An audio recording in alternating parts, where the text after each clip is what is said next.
Hello, and welcome to Early and Often, the history of elections in America. Episode 4, The Thrusting Out of Governor Harvey. Last time, we talked about the creation of the first partly elected legislature in British America, Virginia's General Assembly, and its early trials through a devastating massacre and the loss of its legal authority under King Charles. By 1630, though, the Assembly was still assembling, just without formal approval to do so. Today, we're going to talk about the Chesapeake in the 1630s. I say Chesapeake rather than Virginia because the Chesapeake is about to gain a second colony, Maryland. This episode will cover both the founding of Maryland and how its conflicts with the Virginians shaped the early history of both colonies. Unlike Jamestown, which was the creation of a joint stock company, Maryland was founded as a proprietorship to be ruled directly by a single individual answering directly to the king. In the case of Maryland, that individual was Cecil Calvert, the second Baron Baltimore. But to begin the story, we first need to go back a generation, to his father, George Calvert, the first Baron Baltimore. The first Lord Baltimore was a high official in the government of James I, rising to the office of Secretary of State. That position wasn't exactly like what Secretary of State is in the United States today, but it was still an important post. However, in the 1620s, Lord Baltimore converted to Catholicism, and upon the accession of Charles I in 1625, he resigned his offices, since his new religion made him unacceptable in the eyes of the Protestant establishment. But he still had plenty of connections, and he had long held an interest in colonization projects. In fact, he had been an investor in the Virginia Company. A few years before his resignation, he acquired a royal charter, granting him control of a part of Newfoundland, the island that makes up the easternmost portion of Canada today, specifically the Avalon Peninsula. A small fishing colony was established, and in 1628, Baltimore himself set sail, along with his wife and family, to take over as governor in person. Although the colony was to be ruled by him personally, he had also made sure to provide for the creation of a legislature in Avalon's charter.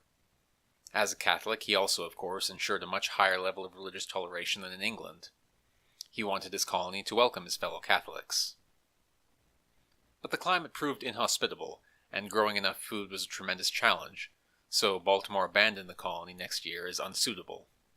He then sailed south to Virginia, where he scoped out the land, hoping that he could find a more welcoming place to found a new colony. He returned to England and secured a new charter from the king, who was relatively sympathetic to Catholics. But Baltimore died in 1632, just before things could be finalized. So it fell to his 27-year-old son Cecil, also a Catholic, to continue the project. He would rule the new colony for over 40 years. This new province would be called Maryland, after the king's wife, Henrietta Maria, herself a French Catholic. Now, for those of you who aren't too familiar with American geography, Maryland sits just north of Virginia, a narrow slice of territory between it and Pennsylvania. The southern half of the Chesapeake Bay is in Virginia, while the northern half is in Maryland. The Potomac River, on which Washington, D.C. sits today, divides the two. Well, before Maryland came into existence, all that land was part of Virginia. The old charter for Virginia had granted it an absurd amount of land, stretching from South Carolina up to New Jersey and reaching all the way from the Atlantic to the Pacific, however far away that was. Obviously, most of that control was entirely nominal, but the Virginians very definitely thought of the Chesapeake as theirs, and they were none too happy with the new arrivals, vile papists no less, taking their land. Plus, more competition could drive down tobacco prices. But they had only settled the southern reaches of the Chesapeake so far, and it didn't seem like there was much they could do to stop it. Unlike Virginia, Maryland, as a proprietorship, was to be run in a much more feudal manner. The Baltimores had dredged up some legal precedents from the 1300s and specifically inserted them into Maryland's charter. These precedents made the ruler of Maryland virtually king in his domain. He had control of all laws, all justice, and all military affairs. In principle, he could even create his own miniature fiefdom in Maryland, with other hereditary positions beneath him, but this never came to pass. In exchange for these powers, as a show of fealty, he was to deliver to the king 2 Indian arrows a year at Windsor Castle. That was the payment. Well, that and all the legal fees to get the colony's charter approved, plus all the hoped-for revenue from taxes and trade. In accordance with these same precedents, there was also to be a legislative assembly, as in Avalon. But this suited the Baltimores just fine, as it was to be a legislature with little in the way of formal powers. The assembly would meet semi-regularly, but it had minimal control over legislation or taxation. This way, the rulers of Maryland could hear complaints without actually sacrificing power. In a way, it was like the earliest informal parliaments. It was hoped that the legislature would reassure potential settlers who might otherwise fear being dominated by a Catholic lord with such absolute power. Of course, over time, Maryland's new General Assembly would take on a life of its own, but at the start, it had little independence. The governor could appoint and remove all officials, call and dismiss assemblies as he wished, and only he could initiate legislation. At most, the assembly had some veto powers, since all laws required the, quote, advice, assent, and approbation of the freemen of the province. And of course, just as in Avalon, religious toleration was to be practiced for both Catholics and Protestants. Catholic churches could be built without restriction, and several Jesuit priests went to Maryland to convert the Indians. But Baltimore also instructed his Catholic officers in the colony to avoid religious discourse altogether, to prevent unnecessary animosity. It was hoped that Maryland would become in part a Catholic refuge, but as we'll see, that never really happened. So, with the legalities out of the way, on November 22, 1633, 2 ships, the Ark and the Dove, carrying maybe 200 passengers, left for the New World. Lord Baltimore himself was not on board, and he would never even see Maryland, but his younger brother, Leonard Calvert, was there to serve as governor. They hadn't been as successful in attracting recruits as hoped. Few Protestants were interested, but even Catholics held back. But because England was so overwhelmingly Protestant, so was the expedition. The leadership was mostly Catholic, but they were of course a minority. Barely a quarter of the colonists overall were Catholic. Most who went were indentured servants, and of course most were male. So, other than religion, not too different from Virginia at the time, really. After some months at sea, they arrived at the mouth of the Chesapeake. There they stopped briefly. They met with Virginia's unpopular governor, Sir John Harvey, and presented him with instructions from the king, ordering him to assist the Marylanders by providing them with supplies. He did so, but his cooperation only further lowered his standing with his fellow Virginians, a fact which would come back to haunt him. But we'll get back to that in a minute. The Marylanders soon pressed northward, and on March 27, 1634, they sailed up a small inlet of the Potomac, 70 miles north of Jamestown, and landed. This was to be their new home. They called it St. Mary's City. Soon, they began the back-breaking work of colonization. In its early years, Maryland faced many of the same problems that Virginia did. No huge disasters like in Virginia, but the same endless dying off. They did successfully make peace with the Native Americans for a time, perhaps thanks in part to the earlier suppression by Virginia, but disease and death were ever present, and the colony struggled very hard to grow.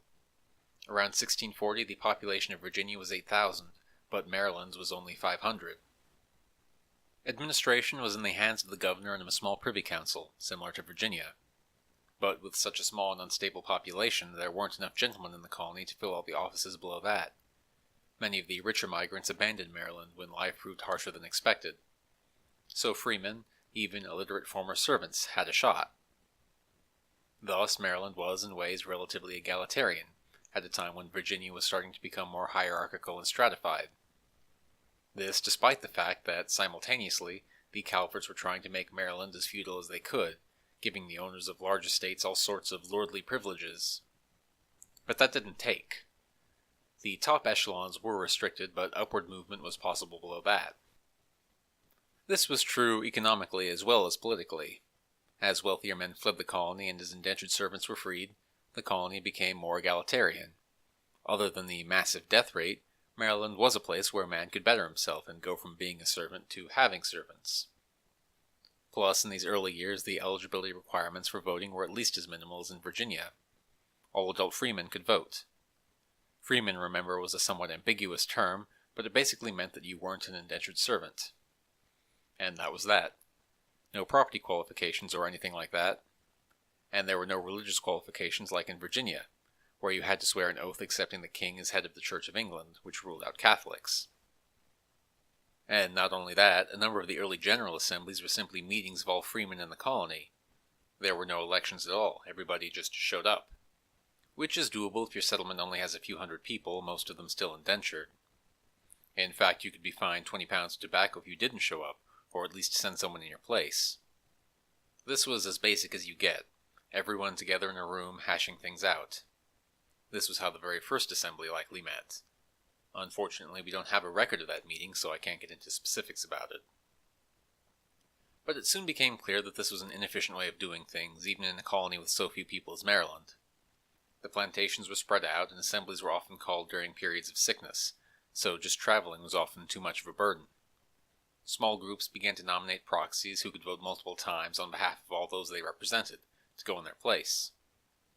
Formal elections soon followed, quite naturally. Although on top of those elections, some important men were appointed to the assembly directly by the governor. Like Virginia's assembly, it was thus a mix of appointed and elected men. And the full assemblies were often too unwieldy to be effective, so the assembly began creating committees to examine specific issues. Therefore, it didn't take long for Maryland to move towards the creation of a more normal legislature. By the late 1630s, the right of the assembly to initiate its own legislation was acknowledged, further enhancing its power. By about 1650, elections were becoming typical. Norms and practices were generally copied from the House of Commons in England, with local adjustments as needed. The assemblies, summoned by the beat of a drum, met in the fort at St. Mary's, or in the home of the assembly's secretary, since they didn't need anything larger. The laws they passed covered many of the same topics as in Virginia. Tobacco was regulated, upright and moral behavior was encouraged, marriage laws were written, piracy, sorcery, sodomy, polygamy, swearing, and burning someone else's tobacco were outlawed. Banal stuff, really. It wasn't a professional legislature, of course, it was simply a minor duty to occasionally attend to. Few men were elected multiple times in a row. According to David W. Jordan's book, Foundations of Representative Government in Maryland, through 1660, quote, only 4 individuals attended more than 4 assemblies as a delegate, and only an additional 13 men sat as representatives in 3 or 4 legislatures. So representatives weren't serving long enough to gain real experience yet. In any case, assemblies were generally called only every few years, and there wasn't that much business to attend to anyway. So while the political system was in a sense open, in practice, real power remained concentrated in the hands of a few, mostly Catholic landowners who had the education and the time to more fully devote themselves to ruling. The assembly could make demands, though, and in such a small community the leadership did in fact need to compromise. Negotiation was a constant. There weren't political parties. There were some loose factions which were divided by questions about how to treat the few Jesuit priests in the colony, how much power the assembly ought to have, and how to regulate commerce. But there weren't hard-fought elections or anything like that yet. The leaders of these factions were Catholic, but of course they had to appeal to Protestants for support. The opponents of Lord Baltimore's power certainly found plenty of support in blocking many of the bills he sent over from England, year after year. Also, just as it happened with Parliament splitting into Lords and Commons several centuries earlier, this division of the Assembly into 2 rather different groups, one wealthy Catholic and appointed, the other lower class Protestant and elected, quickly produced tensions. Within a decade of the Assembly's creation, there were already calls for it to be split into an upper and lower house. The example of Parliament was obviously an inspiration here, but Virginia may have been a model as well. As we'll discuss in the next episode, we don't know exactly when Virginia's Assembly became bicameral, but it may have been around this time in the early 1640s. So it's possible that their neighbor to the south influenced them as well. In either case, Maryland's assembly officially became bicameral in 1650. The elected men were in the lower house and the appointed ones were in the upper house. Legislation now had to be approved by both houses and the governor. To emphasize how small the colony still was, there were only 14 elected delegates that year.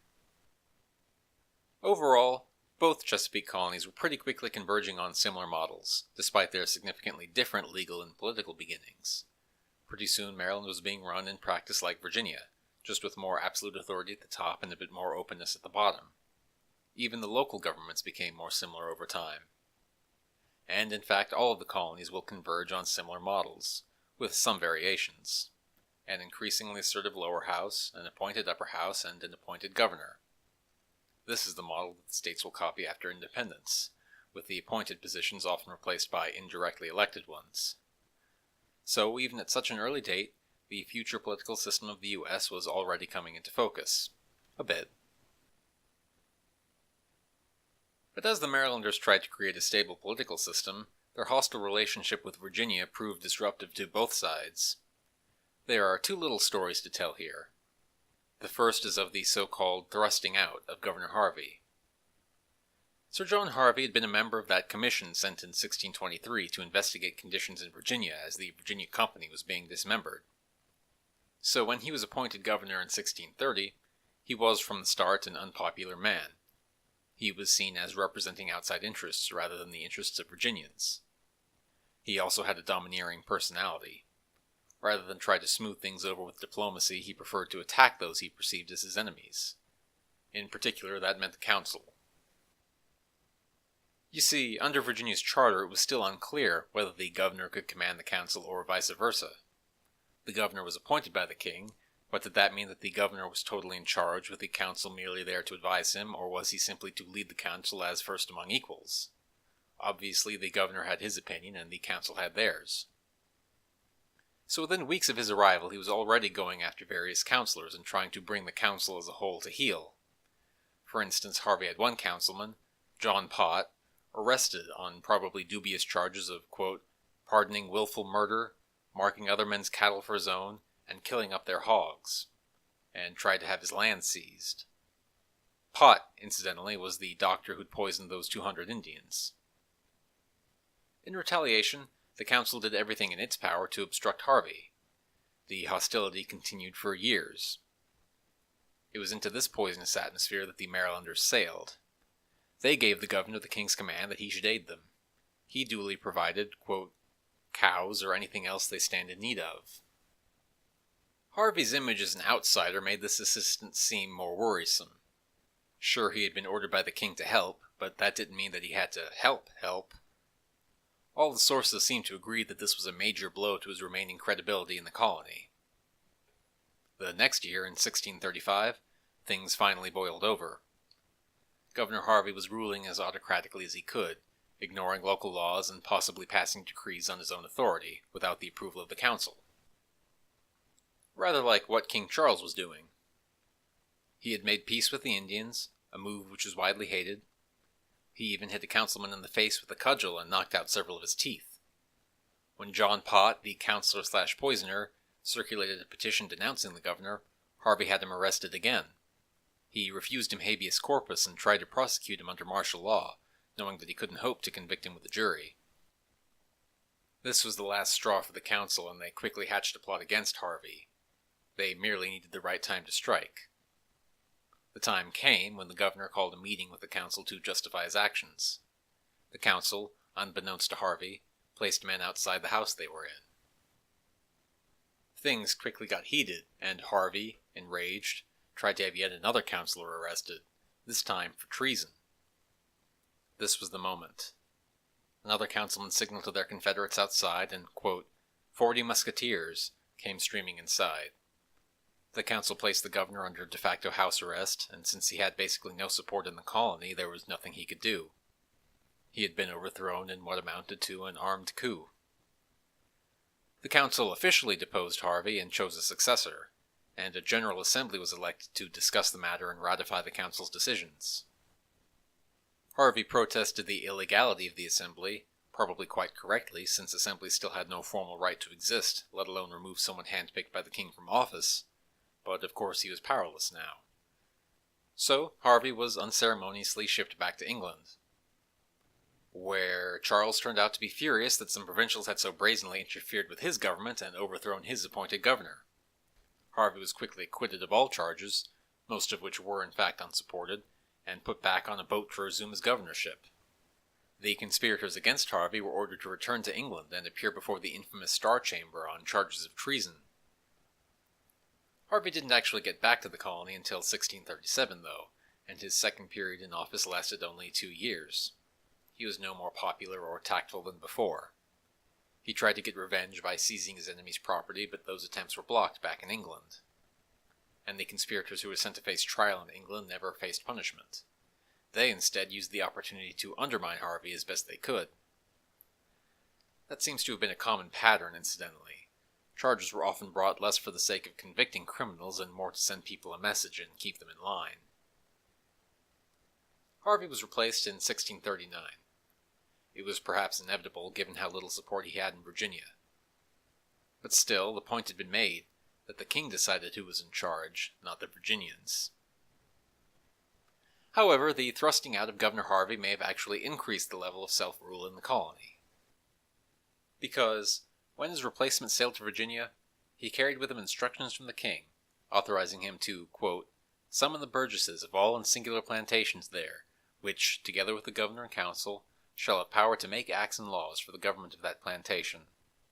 After over a decade of dawdling, the king had finally decided to give formal approval to the assembly and to the election of burgesses. From now on, all taxes and spending had to be approved by the assembly, in which a majority of members were elected, and the decisions of the previous assemblies were also retroactively legitimated. We'll never know why Charles decided to keep the assembly. Perhaps he noticed that even without formal authority, the assembly was still valued by the colonists, and decided that it would be useful to keep it around. I don't think that this should be understood as the brave colonists overcoming royal pressure to assert their rights or anything like that. Probably it was more that the king had been uncertain about how to govern Virginia and had just neglected the issue, until he decided to simply keep things going the way they were. But whatever the case, the Virginians' maintenance of their self-government had paid off. The General Assembly was now here to stay. For real this time.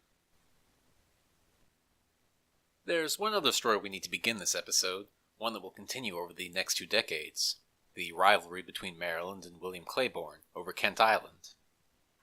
I've already mentioned that the Virginians were none too happy with Maryland being carved out of their territory, forcing them to compete economically with a bunch of Catholics.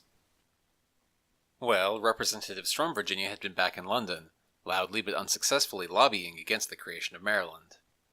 One of their biggest obstacles was that the Virginians hadn't settled the northern Chesapeake yet, so the land was free for the king to distribute. But that wasn't quite true. Enter William Claiborne. Claiborne was a Cambridge-educated Englishman who had come to Virginia in the early 1620s as a surveyor and become a prominent member of the colony. By the 1630s, he was one of the most influential councilors. And boy, could he hold a grudge. A few years earlier, he had set up a small fur trading outpost on Kent Island, an odd-shaped little landmass that was well within what was to become Maryland.